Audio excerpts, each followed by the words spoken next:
Então, boa noite a todos. Eu estou fazendo essa gravação hoje para colocar no lugar da aula de ontem, que acabou falhando.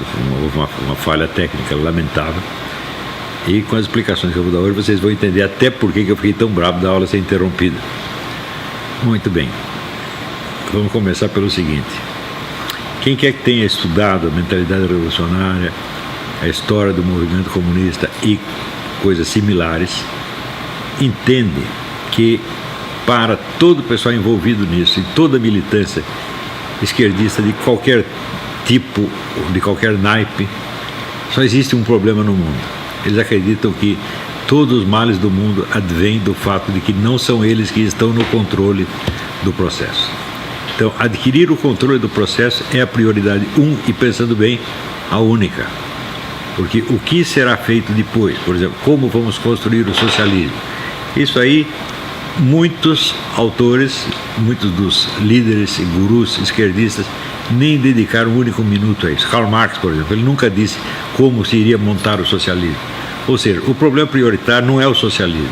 O problema prioritário é a conquista e manutenção do poder pelo grupo comunista, socialista, ou seja lá o que for. Isso é a mesma coisa no Partido Comunista Soviético, na Sociedade Fabiana, no Partido Democrata Americano, no PT e no movimento bolivariano. O problema é sempre o mesmo. Então, quando eles não sentem que estão no poder, o sentimento de inconformidade deles é uma coisa assim inconsolável. Então, por exemplo, quando o presidente João Goulart foi derrubado em 64, né, o sentimento de perda, de desastre, foi tão grande, como se eles pensassem assim: a pior coisa que pode acontecer para a humanidade é não estar sob as nossas ordens. Não há nada pior, não há inferno, não há guerra, não há miséria, não há doença, não há terremoto, nada é pior do que isto, estar sob as ordens de uma outra pessoa que não nós. Isto está tão profundamente arraigado na mente esquerdista que o número de meios que eles criaram para conquistar e manter o poder, a lista é quase interminável. E toda hora aparece um novo. Tá certo? E existe um no qual eu não prestei atenção no tempo devido, e que hoje é o grande risco. Nós estamos vivendo atualmente uma operação que pode anular completamente os efeitos de todas as derrotas que a esquerda teve nos últimos anos. Pode voltar tudo atrás, da maneira mais fácil e mais rápida, mediante uma nova estratégia. Eu sabia que a estratégia existia, mas não prestei muita atenção nela. E outro dia alguém me chamou a atenção para isso, e eu fui estudar o caso, e vi que a coisa é gravíssima. Então pensei o seguinte: no começo dos anos 90, entre os anos 80 e 90, eu bolei um esquema para neutralizar a hegemonia cultural e intelectual esquerdista. Bolei o esquema, coloquei em funcionamento e funcionou, deu certo. Só que levou 20 anos. Eu publiquei o livro Nova Era, Revolução Cultural, 1993, e eu posso dizer que o começo da queda da hegemonia esquerdista foram os movimentos de 2013, quando o pessoal da esquerda montou aqueles movimentos contra o negócio do tarifa de ônibus, fizeram um rolo, e o povo espontaneamente ocupou o lugar deles. O povo saiu às ruas e expulsou os esquerdistas e fizeram sua própria manifestação. Então, o processo levou 20 anos. Era mais ou menos o que eu calculava, eu esperava até mais tempo. Mas neste novo esquema que está sendo adotado agora, ele é uma questão de meses. Ou seja, ele pode ser posto em movimento de uma maneira muito fácil, não requer mobilização de massa, não requer grandes organizações, é tudo feito através de 9 pessoas, os juízes da Suprema Corte. Este processo foi descoberto, entre os anos 50 e 60 nos Estados Unidos. Quer dizer, você tomar posse do país por meio do aparelho judiciário, e só, através da mais alta corte. Esse esquema não é fácil, foi desenvolvido ao longo de muito tempo por John Rawls e pelo Ronald Dworkin, e hoje nos Estados Unidos isso é uma realidade. Quer dizer, a Suprema Corte legisla à vontade, faz o que quiser. Eu observei isso mais nos Estados Unidos. Eu não me preocupei muito com o que estava acontecendo na Suprema Corte brasileira. Me parecia apenas que os juízes estavam vendidos ao PT. Mas a coisa é muito pior. Quer dizer, o esquema de apropriação do país pela Suprema Corte já está em avançada fase de realização. E nós temos o quê? Alguns meses para reagir contra isso. Então, eu penso, bom, da outra vez eu tive 20 anos para agir, né? Agora nós não temos. E é por isso que eu fiquei tão bravo quando pifou a transmissão ontem. O senso de urgência que eu tenho disso é uma coisa absolutamente desesperadora. Também o fato é o seguinte, eu não tenho, vamos dizer, para me preparar para enfrentar esse negócio, eu não tenho o tempo que eu tive para fazer o outro esquema. Eu posso dizer, por exemplo, para a década de 80, 90, eu passei todo dia estudando isso, e quando soltei o livro Nova Era, Revolução Cultural, eu já sabia tudo que eu ia fazer, qual era o caminho a seguir, eu sabia mais ou menos tudo que ia dar. E eu acho que raramente houve um plano que desse tão certo assim. Foi simplesmente maravilhoso, reconfortante ver isso, né? A esquerda, até então, até o começo dos anos 90, ela tinha o controle monopolístico da cultura, da universidade, da mídia, da política partidária, porque não havia um partido de direita, e dos movimentos de rua. Ou seja, tinha o controle da sociedade inteira, e embaixo dela havia aquela maioria silenciosa que não tinha coragem de dar um pio. Nada. Ou seja, a opinião direitista, ela simplesmente não existia. Não é nem que ela foi excluída, ela já tinha desistido de existir. Tá certo? E eu percebi que o que permitia isso era a tremenda autoconfiança do pessoal da esquerda. Eles confiavam na sua honestidade, na sua capacidade, né? Confiavam que tinham razão. E, sobretudo, isto se baseava na confiança que tinham na autoridade intelectual de uma pleiade de escritores, filósofos, etc. Sobretudo estrangeiros, né? A liderança intelectual local era até meio fraquinha, mas ela adquiria a sua autoridade do prestígio internacional de tipos como Michel Foucault, Jacques Derrida, Jean-Paul Sartre. Era um bando de gente. Se você pegar todos aqueles que o Roger Scruton estudou no livro Thinkers of the New Left, você vê que era uma pleiade de gênios, pelo menos assim considerados pelos seus admiradores. Então, aquilo era uma retaguarda intelectual absolutamente formidável. Quer dizer, para você contestar o que um esquerdista estava dizendo, você tinha que transpor todo esse muro, né, certo? De gigantes ali, que estavam todos de braços dados, não deixando você passar. Né? E eu percebi que era só derrubar esses gigantes e o resto não se sustentava. Então, a autoridade intelectual é sempre a base de qualquer poder que exista neste mundo ou no outro. Não é isso? Então, nós estamos muito acostumados a pensar que o poder se baseia no dinheiro, nisso, naquilo. Não. Tudo que acontece no mundo da política começou em pequenos círculos de intelectuais. E quando aquilo chega ao público, tá certo? Você já tem todo um esquema montado, um esquema intelectual montado atrás, para tapar todos os buracos possíveis. Tá certo? Então, nada tem, não tem resposta à coisa, né? Não tanto em termos de convicção, ou seja, não é que tem um formulário ideológico que todo mundo segue, não é isso. A maior parte das pessoas nem conhece a ideologia esquerdista. É realmente um prestígio pessoal, um negócio psicológico, é um poder psicológico que o nome de um grande intelectual tem sobre pessoas que não seriam sequer capazes de ler o que ele está escrevendo. Por exemplo, Michel Foucault, o pessoal respeita, assim, sem nunca ter lido, né? Se você ler com atenção, o seu respeito pelo menos diminui. Mas não precisa isso. Então, o prestígio intelectual é a base de todo o poder. Não é isso? Se não tem prestígio intelectual, muito bem, você toma o poder pela força, você cai. Foi exatamente o que aconteceu com os milicos. Não é isso? Os milicos, em 64, tomaram o poder, mas eles simplesmente não tinham respaldo intelectual. E aquele que eles poderiam ter, eles dispensaram. Tá certo? Então, logo se desmoralizaram. Eles não tinham, por assim dizer, autoridade moral, autoridade psicológica. Eles não pareciam autoridade, eles pareciam que tinham apenas o poder material, não autoridade, não inspiravam respeito. Inspiravam às vezes temor, mas não respeito, né? E o pessoal da esquerda no Brasil inspirava esse respeito, respaldado no prestígio da grande intelectualidade esquerdista mundial. E eu percebi que era só você derrubar esses ídolos e acontecia que as pessoas perdiam a sua autoconfiança, ficavam com medo, assim como uma criança que se perde do pai no meio da rua. Então, esse respaldo, né, é um dos elementos mais importantes na psicologia humana. Quer dizer, você está escorado no quê?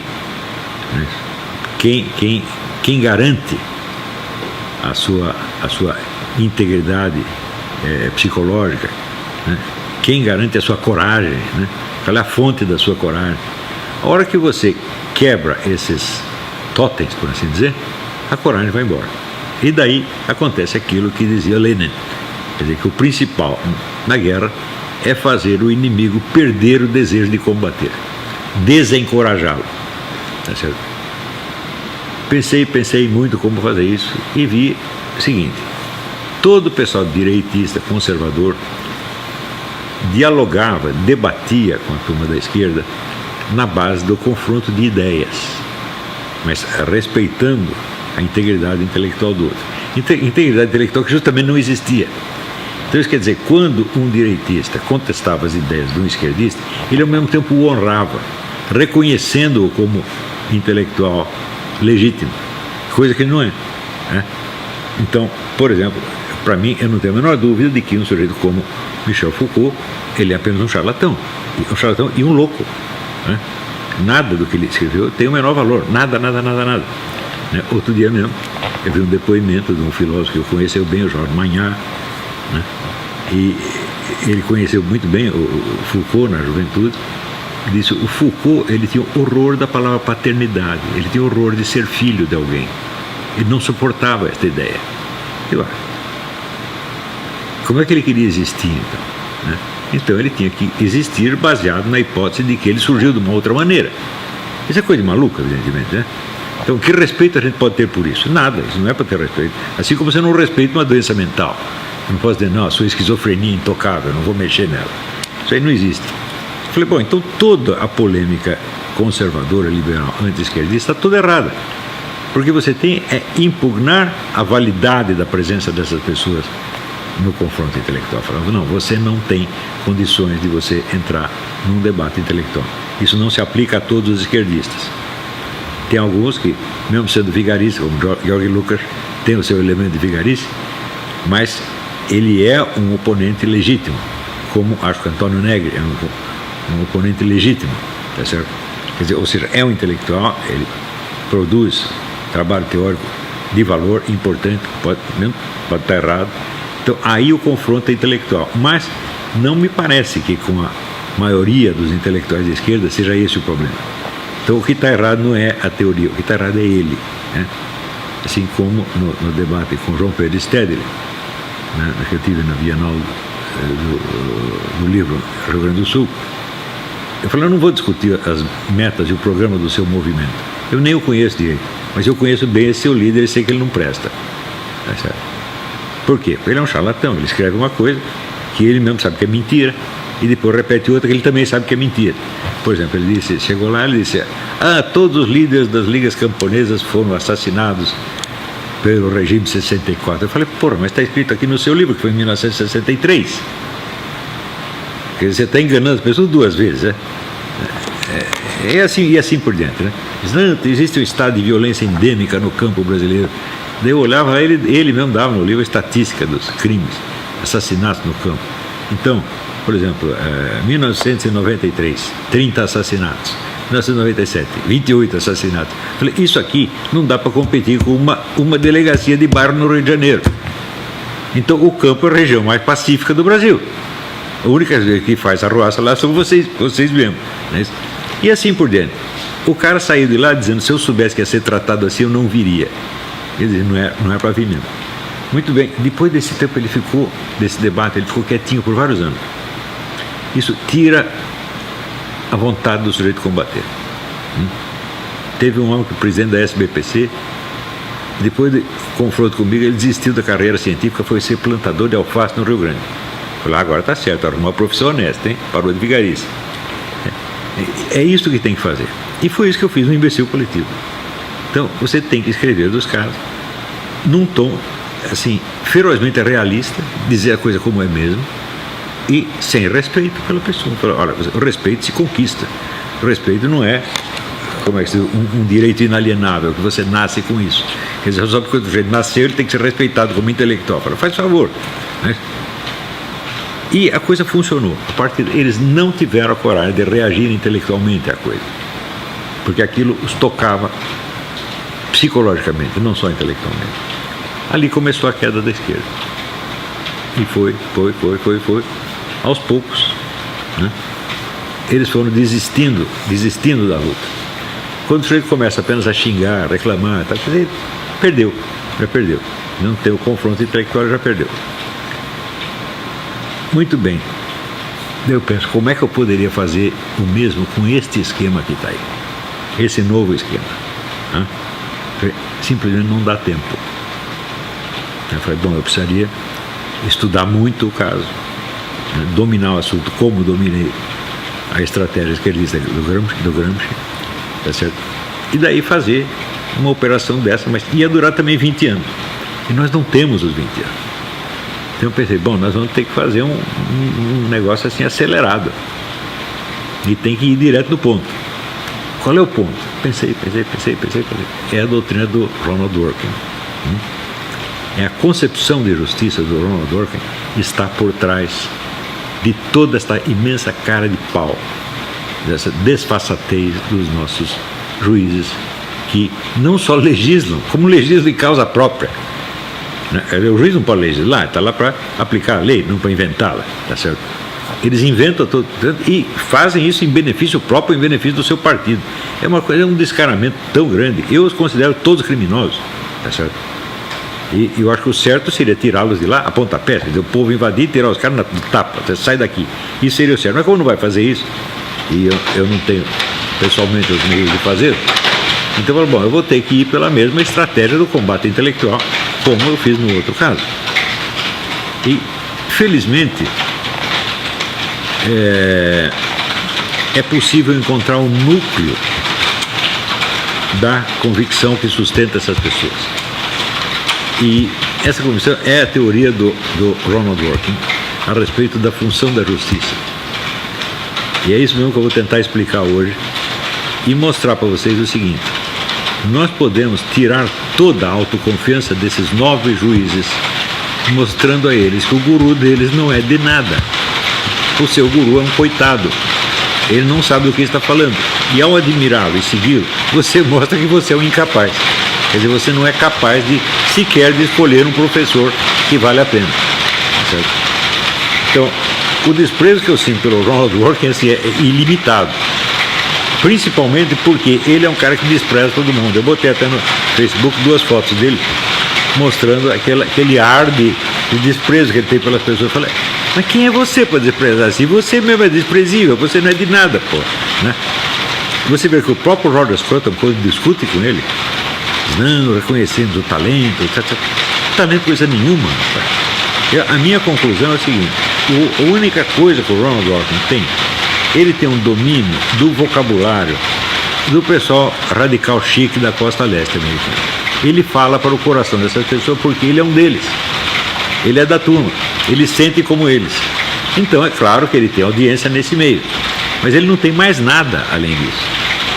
Ele às vezes dá um ar de estar expondo uma teoria científica, quando na verdade ele está apenas repetindo lugares comuns da conversa dessa gente. E eu vou dar alguns exemplos. Eu, assim, de propósito, em vez de pegar os livros dele sobre teoria jurídica, eu peguei o último livro dele, que se chama Religião Sem Deus. É claro que não precisa ser muito esperto, assim, que, em geral, as concepções que nós temos do ser humano derivam das concepções que nós temos a respeito de Deus. Não é isso? E ele não é uma exceção. Eu vou ter que ler alguns pedaços aqui para vocês entenderem, né, onde é que ele quer chegar e onde é que eu quero chegar. Então ele diz, peraí, eu tenho que trocar de óculos e acender isso aqui.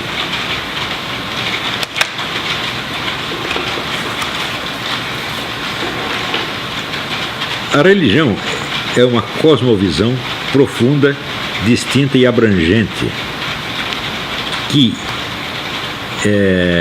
ela assegura que valores objetivos e inerentes permeiam tudo, que o universo e as criaturas inspiram respeito, que a vida humana tem um propósito e que o universo tem uma ordem.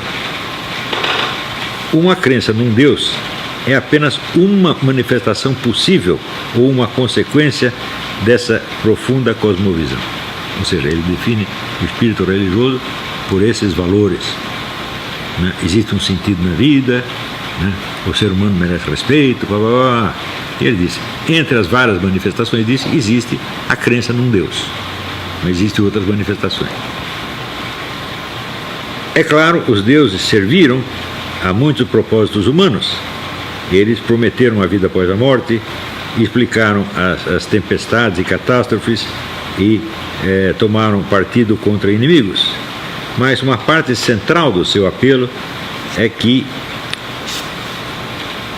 o seu suposto sucesso em preencher o mundo com valor e propósito.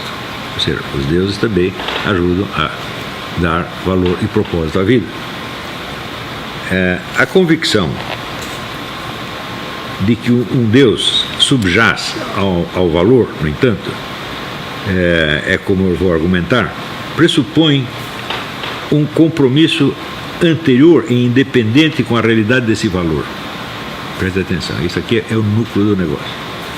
Se eu acredito que um Deus sustenta determinados valores, como por exemplo a beleza do mundo, a dignidade da vida humana, etc., é porque anteriormente eu já aderi a esses valores.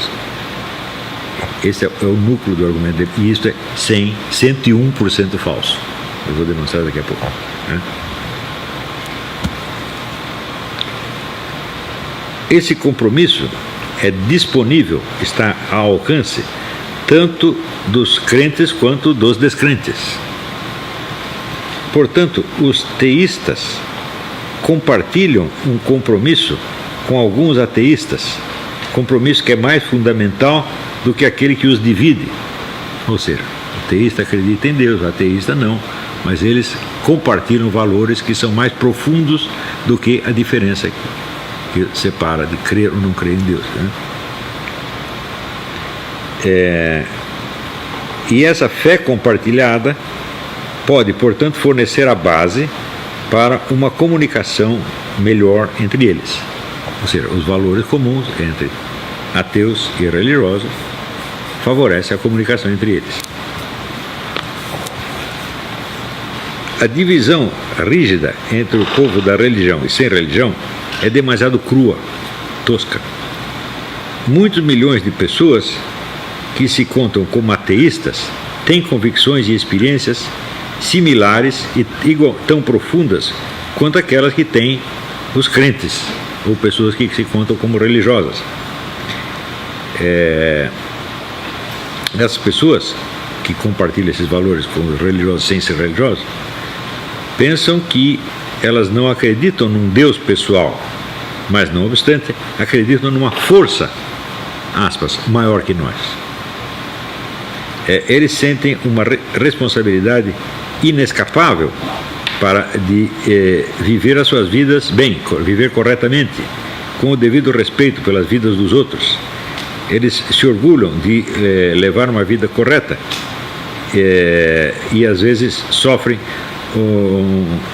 uma tristeza inconsolável por ter jogado fora, desperdiçado a sua vida. Ele dá como exemplo, então, um trecho do Albert Einstein, né? Que diz: saber que aquilo que é impenetrável a nós realmente existe, manifestando-se na mais alta sabedoria e na beleza mais radiante que as nossas sonsas faculdades podem abranger, somente nas suas mais formas primitivas. Esse conhecimento, esse sentimento está no centro da verdadeira religiosidade. E nesse sentido, e só nesse sentido, eu pertenço às fileiras daqueles que são devotamente religiosos. Quer dizer, ele não acredita num Deus pessoal, mas acredita, como diz, numa força maior que nós, né? Então,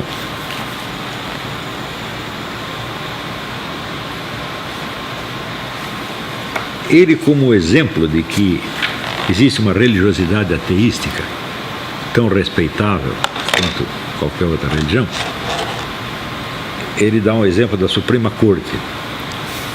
Ele diz que existe, na época de guerra, existe um negócio chamado de objeção de consciência. Quer dizer, o indivíduo, por exemplo, os Quakers não podem fazer guerra. Então, se ele é convocado para ir na guerra, ele faz uma coisa que se chama objeção de consciência. Eu não posso participar da guerra porque a minha religião não permite.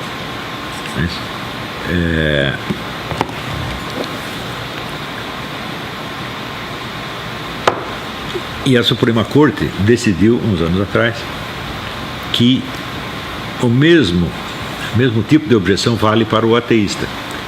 Se ele diz, olha, eu não pertenço a nenhuma religião, mas a minha convicção profunda é contra a guerra, então eu não posso participar. E muito bem. Acontece o seguinte, e por que a Suprema Corte decidiu isso? Qual é a justificativa que ela oferecia e qual é a justificativa que o Dworkin, anos depois, oferece, né? Vamos ver a do Dworkin aqui.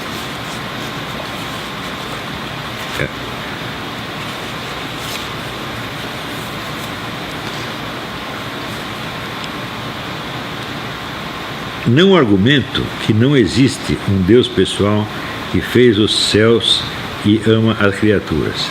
Eu afirmo apenas que a existência desse Deus não pode em si mesmo fazer nenhuma diferença com relação à verdade de quaisquer outros valores religiosos. Ou seja, Deus existir ou não existir é indiferente, vamos dizer, aos valores religiosos, os quais podem ser os mesmos no ateu e no crente. Então, é assim que ele justifica a sentença da Suprema Corte. Mas foi isso que a Suprema Corte disse? Que não faz diferença? Não. Ela apenas achou que ela não tinha o direito de interferir na consciência individual. Ou seja, ela agiu por prudência e por abstenção, não por esta afirmação aqui. Essa afirmação positiva, ela dá um salto imenso, né? Ela diz, não faz diferença você ter a religião ou não ter, do ponto de vista dos valores. Então, os valores que você compartilha estão acima da religião. Ora, que valores são esses? São os valores da sociedade laica, né? Então, esses valores já estão acima da religião. Então, note bem, a liberdade religiosa nos Estados Unidos começou quando o parlamento decidiu que não ia legislar sobre isto. Então não há lei sobre a liberdade religiosa. Nós não temos autoridade para nos meter nisso. Do mesmo modo, a liberdade de imprensa. Este Congresso não legislará sobre a liberdade de imprensa. O Dworkin vira o negócio de cabeça para baixo, né? Diz, nós não faz diferença a sua religião porque nós estamos acima, né? Então é o mecanismo que eu, sob outros aspectos, eu estudei no Jardim das Aflições. Como é que o laicismo se torna, ele começa como uma abstinência, uma questão de prudência, e se torna em seguida um novo dogma, tá certo? Muito mais exigente, abrangente e tirânico do que qualquer dogma anterior, que é exatamente o que ele está fazendo aqui. Só que daí ele tira mais conclusões ainda, né? O que ele está dizendo é o seguinte: o fato de a Suprema Corte ter reconhecido o valor da religiosidade ateística tem valor cognitivo, né? Ela afirma que há valores ateísticos iguais ou superiores aos da religião. Mas ela nunca disse isso.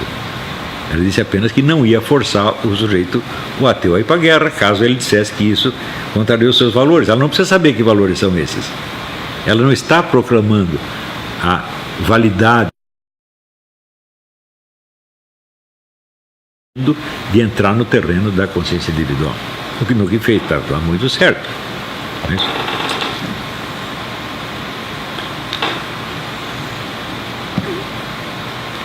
Então, há um outro aspecto na filosofia jurídica do Ronald Dworkin, que não está nesse livro, está no livro Império da Lei. Há dois outros aspectos. Em primeiro, ele diz que a função fundamental do juiz não é aplicar a lei, é interpretá-la.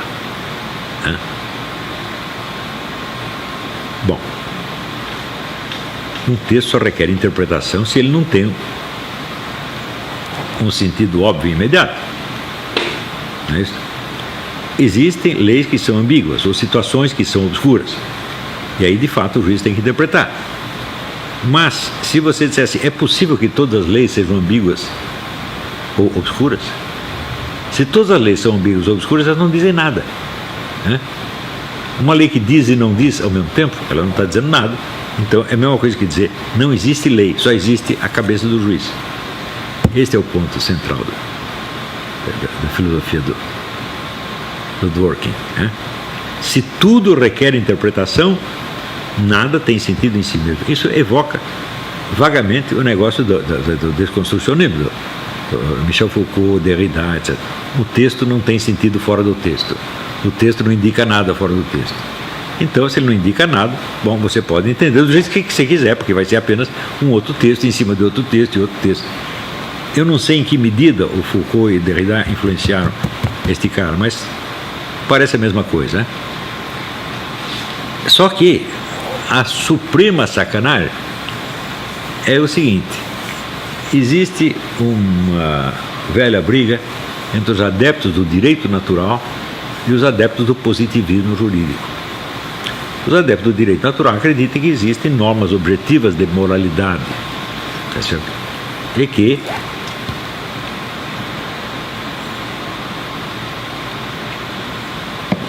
o juiz deve interpretar as leis de acordo com essa moralidade estabelecida. Né?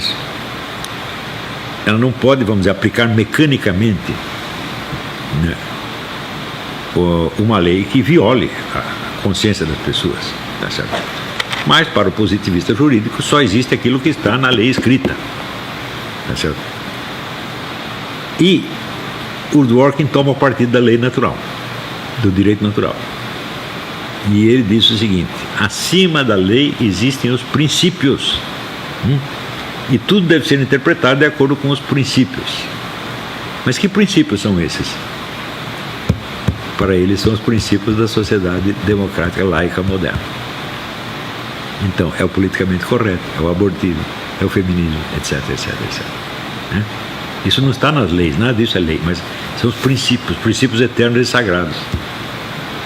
Então, qual é o princípio eterno e sagrado? O juiz faz o que quiser. Né? E incumbe a ele, como outro dia, um juiz brasileiro disse que incumbe a Suprema Corte decidir todas as questões jurídicas, políticas, econômicas, sociais e morais. Então eles demitiram Deus, e tem 9 deuses lá, eles decidem tudo. É isto que está sendo aplicado no Brasil. E é por isso que é importante analisar o Dworkin, tá certo? Porque o Dworkin é o sacerdote desse culto. Ele é o fundador e sacerdote desse culto, que é o culto deles mesmos, se você pensar. Né? Quer dizer, o juiz é o intérprete de tudo, é o analista de tudo, e como disse um deles, acho que o Barroso disse, acima de nós não há nada.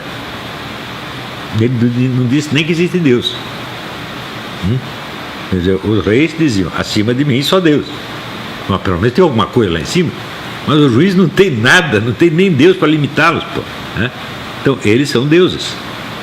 Ora, aqui nos Estados Unidos já houve vários livros sobre isso.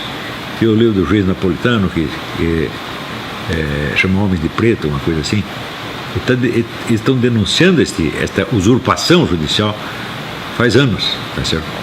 Mas mesmo aqui, essa usurpação judicial é muito mais complexa. O sistema judicial americano é muito mais complexo. Então os abusos deles são, frequentemente, um juiz limita os abusos dos outros, coisa mais complicada. Mas no Brasil então está fácil. O STF pode tudo, ele pode fazer o que quiser, e ele já está fazendo. Então, nos próximos dias ou meses, ele vai aprovar o aborto, contra as leis e contra a opinião do povo brasileiro. O povo brasileiro já se manifestou maciçamente contra a liberação do aborto, mas daí vem os 9 velhinhos e autorizam, e daí está acabado. Ou seja, esses 9 podem não apenas mais do que o poder legislativo e o poder executivo, podem mais do que o povo. A opinião deles pesa mais do que a opinião do povo inteiro. Acho que o Barroso disse até isso.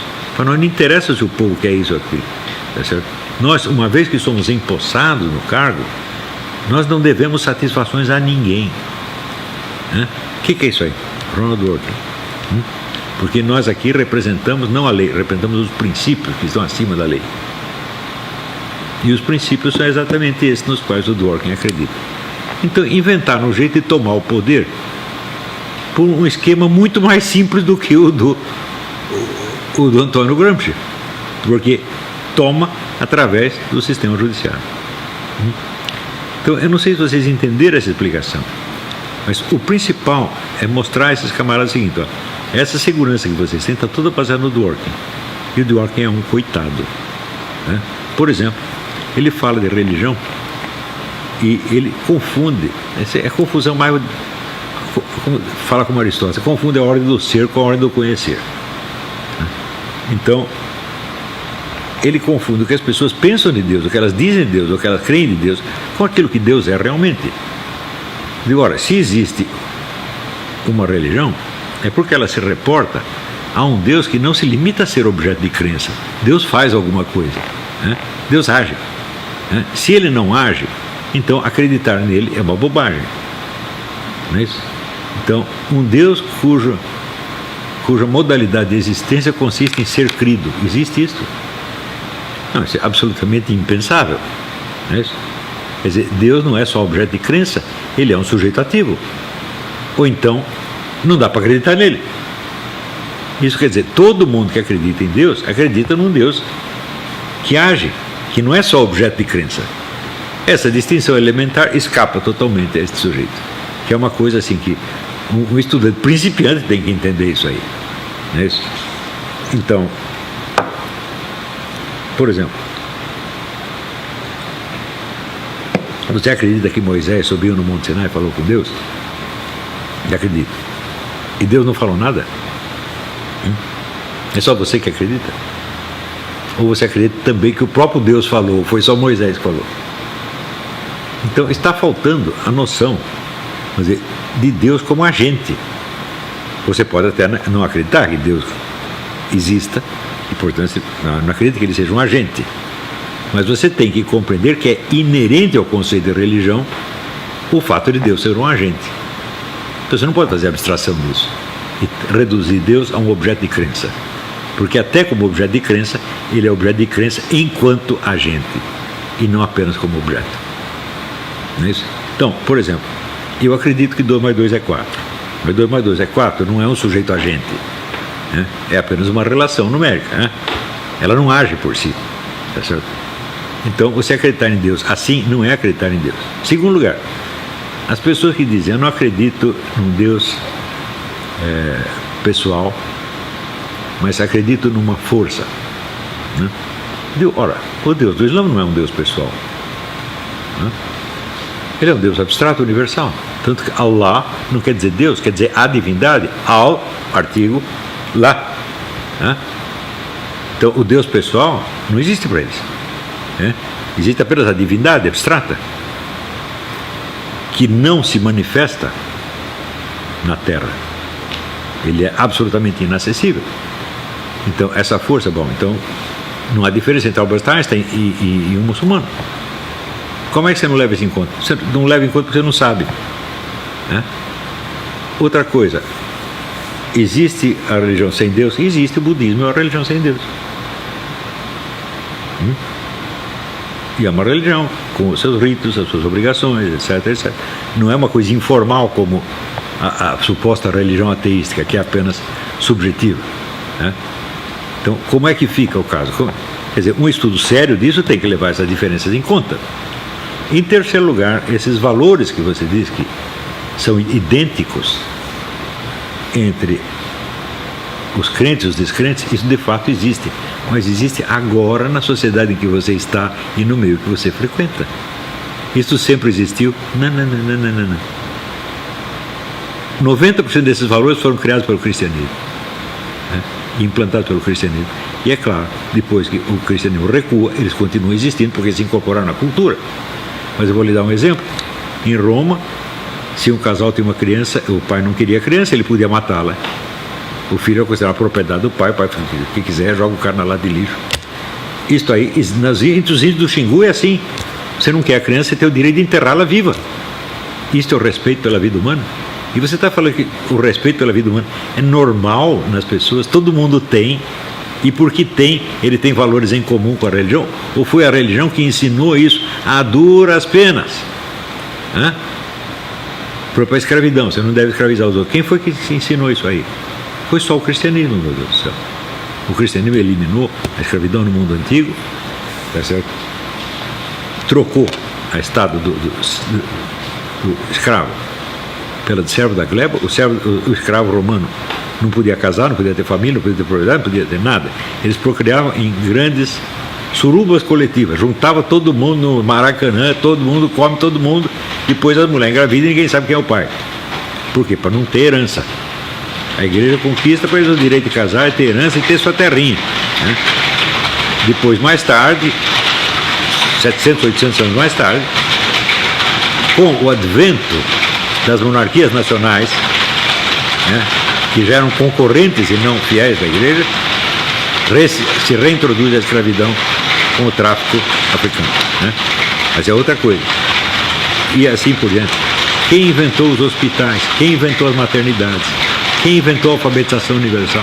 Tudo o que hoje a gente respeita e acredita que são direitos humanos, tudo foi a igreja, meu Deus do céu. Isso não apareceu assim.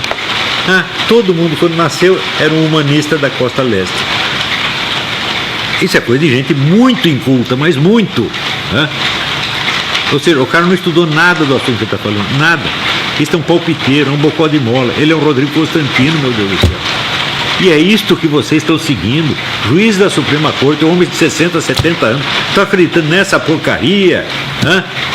Vocês não têm vergonha, não? Vocês estão mostrando a sua inepta. O que vocês têm? Só tem pose. Você olha o Barroso falando, é a mesma pose desse cara aqui. Mas é só pose, vocês estão vazios. Vocês, né, encosta uma agulha, vocês explodem que nem uma bolha de sabão. É isso que vocês são pessoas vazias. Vocês não têm nenhuma segurança pessoal. Vocês são totalmente inseguros e se apegam a esses ídolos porque eles protegem vocês. Mas o ídolo é tão vazio quanto vocês. Muito bem, é isso que nós temos que mostrar a eles e tirar totalmente a segurança desses caras, né? Porque se você, vamos dizer, se apoia numa autoridade, é possível que essa autoridade seja séria. Não é isso? É assim, é que nem um irmão menor que desafia os inimigos acreditando que o irmão maior vai protegê-lo, né? E se o irmão maior for um covarde, né? Pronto, acabou sua segurança. Não adianta você chamar seu irmão porque ele vai correr mais do que você. E é isso que vocês estão fazendo. Vocês estão se apoiando num grandão que é mais bobo do que vocês. E por isso mesmo, a desmoralização intelectual desses 9 juízes é preliminar a qualquer outra coisa que se tente contra eles. Tem que tirar a autoconfiança desses caras. Falou, vocês não sabem nada, vocês estão baseados em história da carochinha, né? Vocês escolheram um guru que é mais bobo do que vocês. Então, muito bem, feito isto, se tornará muito mais fácil derrotá-los em outros campos. É uma coisa urgente, importantíssima. Esses 9 caras, eles podem reverter tudo o que o movimento conservador brasileiro conseguiu nos últimos anos, podem recolocar a esquerda no poder, assim, na base da canetada. De neutralizar a vontade de um povo inteiro. É isso. E isso aí nós não podemos permitir que aconteça. Então, desarmar intelectualmente esses caras é o primeiro passo. Claro que eu reconheço que é importante você combater pela aprovação do projeto de lei, né, 4754, que pune a usurpação do poder legislativo pelos juízes. É importante fazer isso também. Mas, mais importante do que isso, é você desarmar o adversário antes de você atacá-lo. Você garantir que não vai ter pão de correr. Então é isso, gente. Muito obrigado, até a próxima.